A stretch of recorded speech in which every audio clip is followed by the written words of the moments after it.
This week on Milk Street, we traveled to Italy to uncover a few of their secret recipes. We start in southern Italy with a tomato-olive focaccia. It's crazy. Tons of yeast, tons of water. It rises for 6 hours. Then we make orecchiette with broccolini. And finally, a simple pasta dish, fregola, with shrimp and tomatoes. Stay tuned as we uncover a few of the secret recipes of Italy. Funding for this series was provided by the following.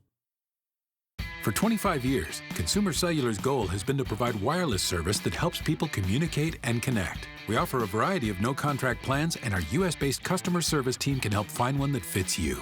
To learn more, visit consumercellular.tv. JM, you've been to Italy many times on behalf of Milk Street, and the most interesting trip, from my perspective, was Bari, which is on the East Coast. And it was about focaccia. And so I love bread baking. I think it's fascinating. But this is the craziest, at first I thought, dumbest recipe. Set the stage before we get to the recipe. It made no sense. Deliciously so. So Bari is in Puglia, which is the heel of the Italian boot. And it's a walled city. Ancient, of course.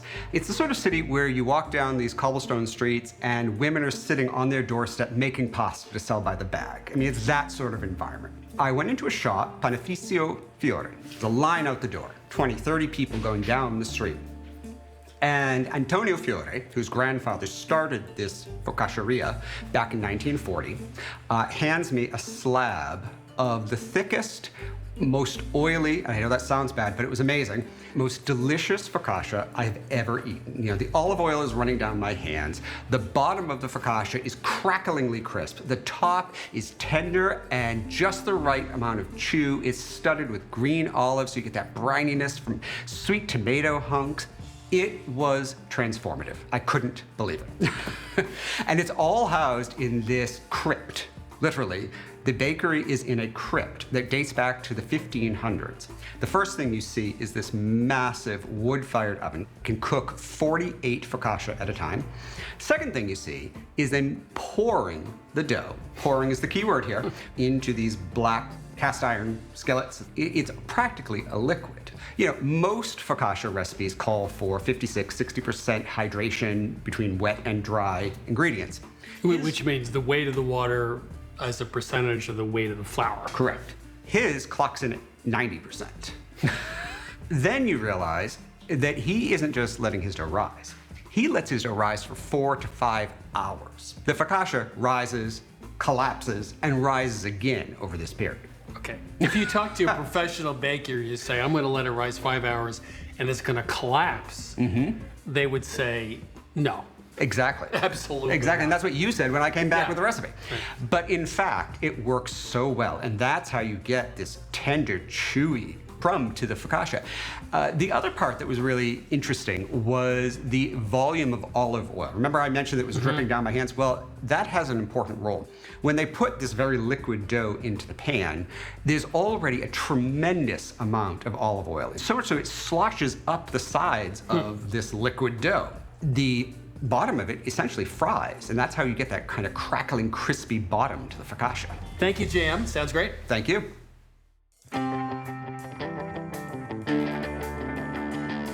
This is a recipe, focaccia, where we found this amazing technique that we didn't believe. We brought it back to the kitchen and refused to do it that way.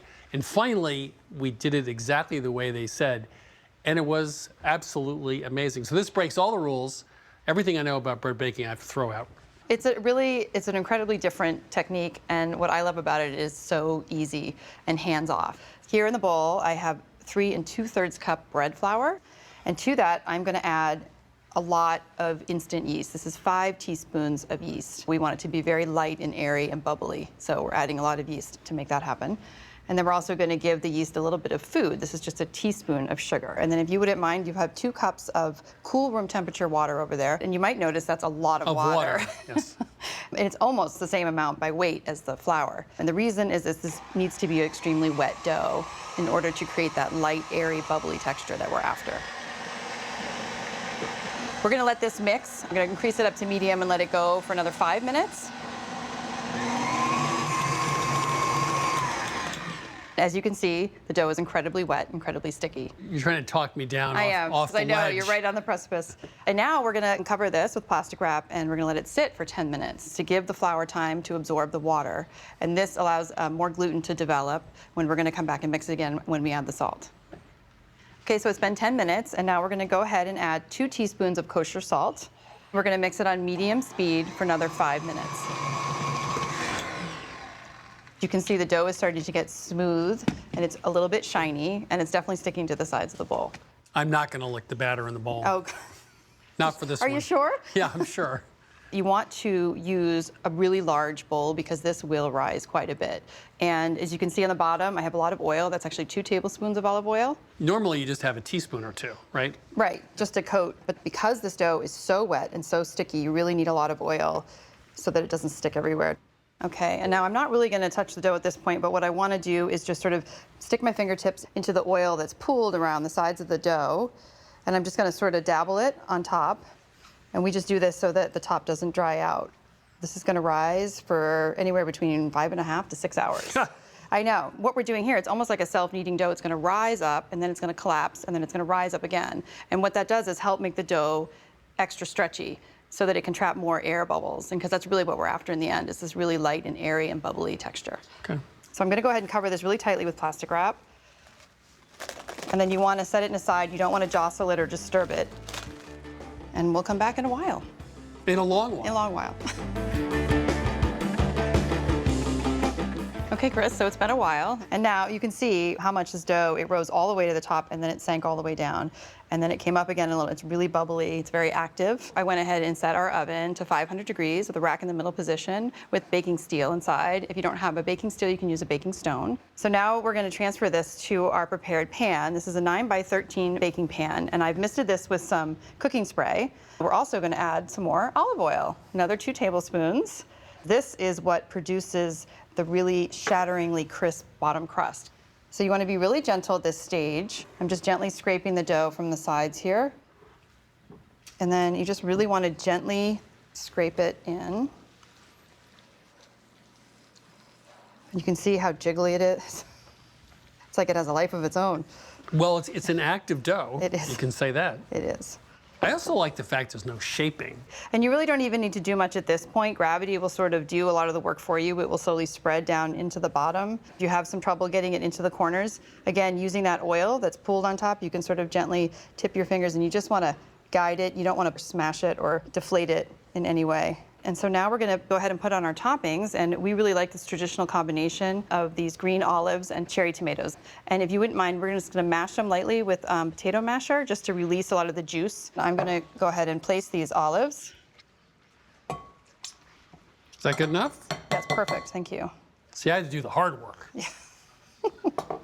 So this is a little bit like, you know, that famous no-knead bread dough from many years ago, where you're letting water and flour Yes. and time develop the gluten. Do all the work for you. To do all the work for you, yeah. Which I love about this. I think this makes it a very approachable recipe.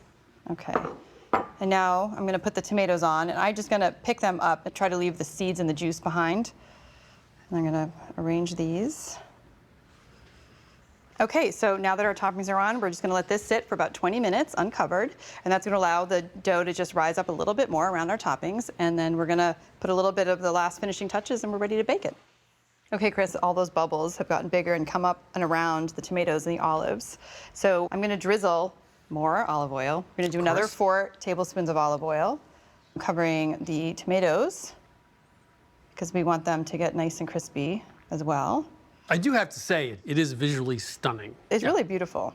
Okay, and now I'm going to sprinkle on a teaspoon of dried oregano, a teaspoon and a half of kosher salt, and then 3/4 of a teaspoon of ground black pepper.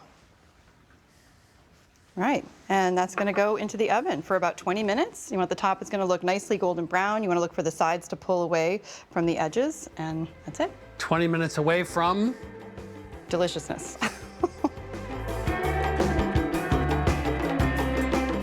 Are you ready? Isn't this a thing of beauty? Well, I love the little, I mean, I know, how the bubbly little- does it get, Little right? eruptions Yeah. coming out, yes. So I let this cool in the pan for 5 minutes, and then I took it out of the pan and let it cool on a wire rack for about 30 minutes, and now we are ready to eat it. I'm gonna go ahead and slice this.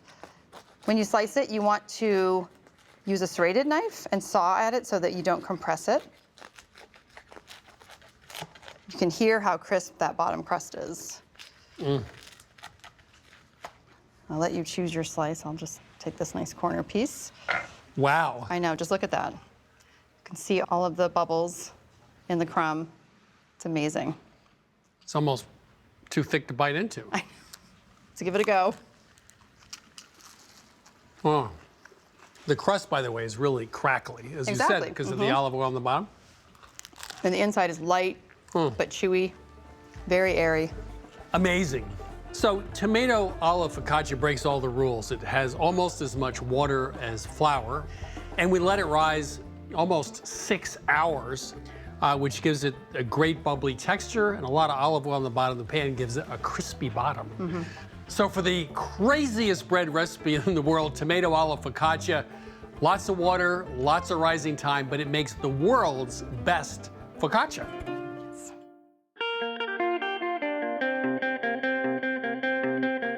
You know, in life, there are many ways to get rich. And we discovered this in Puglia, in the southern part of Italy. See, in the north, when they make their pasta dough, they use eggs, but in the south, they do it differently. We discovered orecchiette con cime di rapa, little ear pasta with bitter greens. And we found all kinds of ways to add richness with one pot and lots of flavor without the eggs, without the dairy. You ready? Let's get started.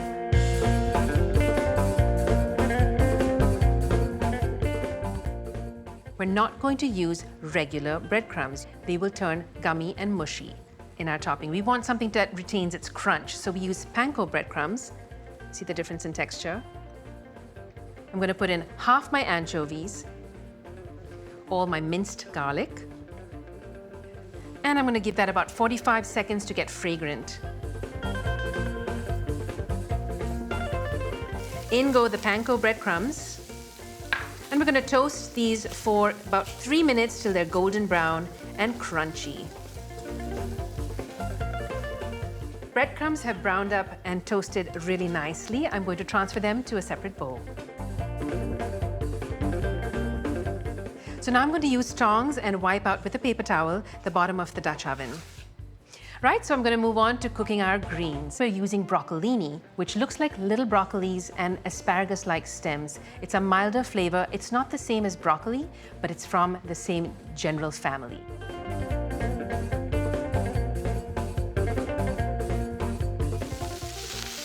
And along with that, I'm going to add my sliced garlic and my red chili flakes.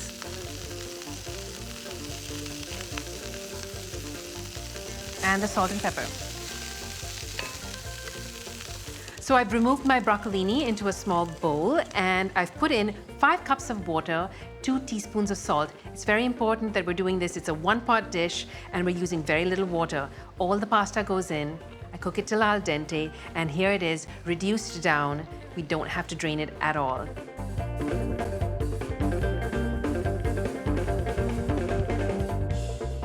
A little extra panko breadcrumb topping for me. So here it is, orecchiette with broccolini. I love this. Let's taste. That's great. I don't miss the cheese at all.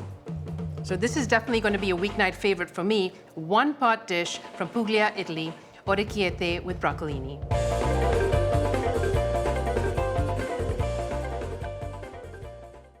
Sometimes I'm jealous when you go someplace I haven't been that I always wanted to go, and Sardinia is like on the top of my list. It should be. It should be. It has kind of a fascinating history because it's an island, and you would assume that seafood would have dominated its cuisine over the years.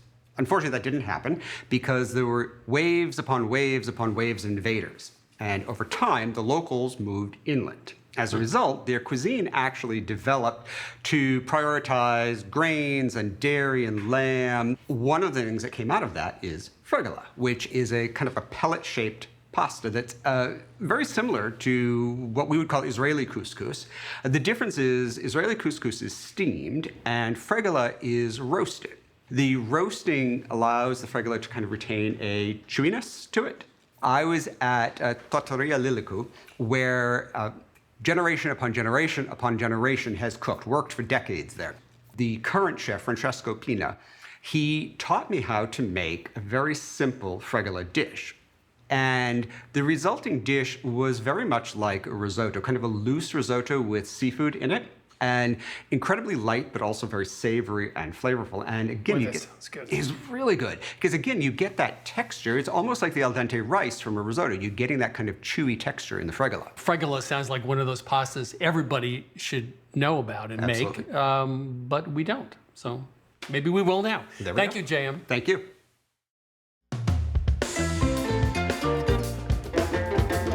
You know, what I really love about traveling, besides the travel, is you go somewhere and you think you're going to find recipes that are hard to make or hard to translate.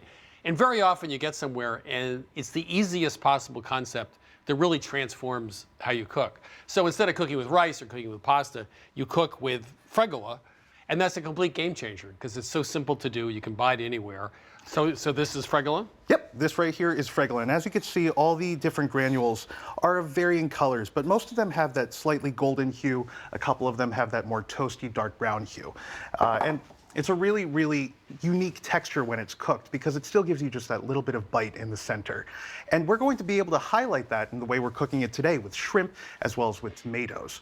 So we're going to take 3 cups of chicken broth and fortify it with a couple other ingredients. 2 8-ounce bottles of clam juice to bolster that seafood, briny, shellfish flavor. And if you don't have fregola, you could use pearl couscous and just toast it in a pot, right? Absolutely. Okay. If you throw it into a dry pot over medium heat, just swirl it around and toast it for 5 minutes, it should take on that same color right there.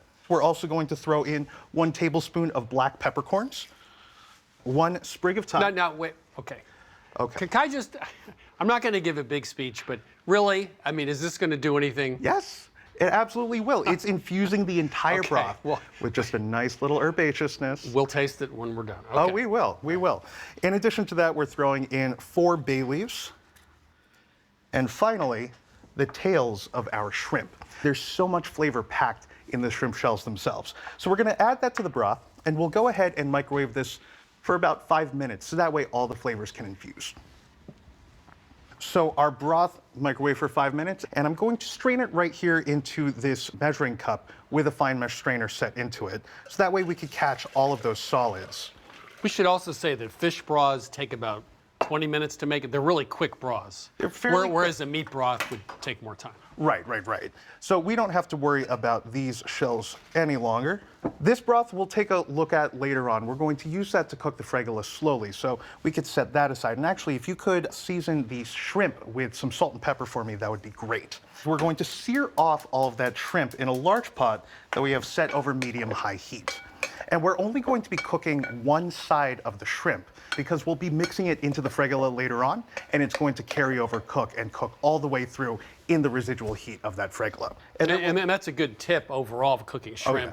You sort of halfway cook it and let the heat of whatever it's in finish the cooking. Absolutely. So now that this pot is hot, we'll throw in 1 tablespoon of oil.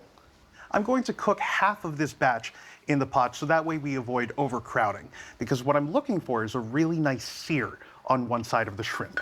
Half these shrimp we go. So Chris, if you could hand me that plate, I'm going to transfer out some of these shrimp and take a look at the nice color on that. So we are going to continue with the remainder of the shrimp, if you wouldn't mind. And be sure to add oil as needed, up to 1 tablespoon, just to ensure that the shrimp does sear up properly.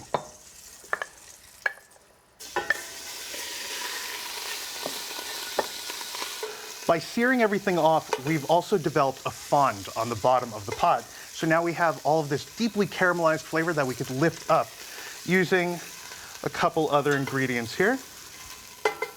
All right, if you wouldn't mind just setting that over. I'm going to top this off with another little tablespoon of oil. We're going to add in 1 pint of cherry tomatoes that have been halved, 1 medium onion that has been finely minced, as well as 1 medium carrot that's been thinly sliced, and this goes right on in.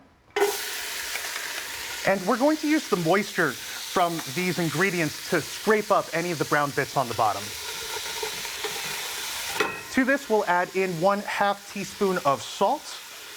And we'll cook this down until the tomato starts to turn spotty brown. And that should take about 3 to 5 minutes. Fine. All right, Chris, our vegetables have cooked down. And now we could add the star ingredient, our Fregola, along with 2 cloves of garlic that have been finely grated. We're going to cook this through, coating the Fregola in as much of the liquid as possible until the garlic is aromatic. So from here, we could go ahead and start cooking this Fregola down using that broth. So what I'm going to add in is 2 cups of our broth into the Fregola first, bring that mixture up to a simmer, and then lower the heat and cook the Fregola down for about 8 to 10 minutes or until all the moisture is absorbed. So are we cooking risotto or are we cooking Fregola? It's a little bit of a Similar. nod to risotto, yeah. We want to cook out those starches so that way we get something that's creamy, not soupy. Stir it around and let that come up to a simmer, then we'll cook the Fregola through.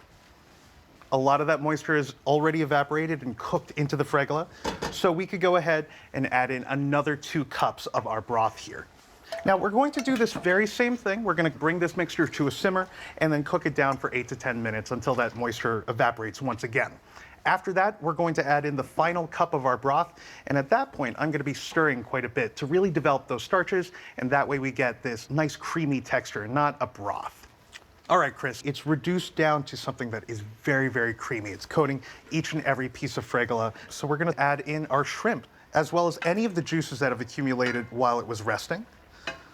And we'll add in 1/2 cup of chopped parsley, 2 tablespoons lemon juice, and finally 1 tablespoon of olive oil. And that's just going to give us a little bit of richness. We're going to turn off the heat. Now, in Sardinia, they probably kept this for about a minute. They were just like just pouring the olive Plowed right oil through. in. Boy, that looks good. So now that everything is well stirred, it's off heat. We're going to pop a lid on it, and we need to keep that lid in place so that way the shrimp can finish cooking in the residual heat. And that will take about 5 minutes. The shrimp is cooked, and I'm just going to give it 1 taste before you get a taste, just so that way if we need to add any salt and pepper, we could go ahead and do that. Here we go. Boy, that looks good. Right? Yeah. And again, that broth reduced down into something that is creamy with no cream in it. And that shrimp is perfectly tender. Okay. Steaming hot. It has a lot of flavor, but it has a really interesting flavor. There's a lot of stuff going on. This is delicious. And that excess starch coming from the Fregola really makes a difference in how this dish comes out. I mean, Fregola really is special, or the couscous, but it's got a great texture.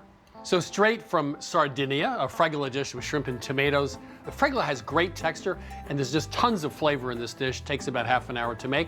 You can get this recipe and all the recipes from this season of Milk Street at milkstreettv.com. Funding for this series was provided by the following. For 25 years, Consumer Cellular has been offering no-contract wireless plans designed to help people do more of what they like. Our U.S.-based customer service team can help find a plan that fits you. To learn more, visit consumercellular.tv.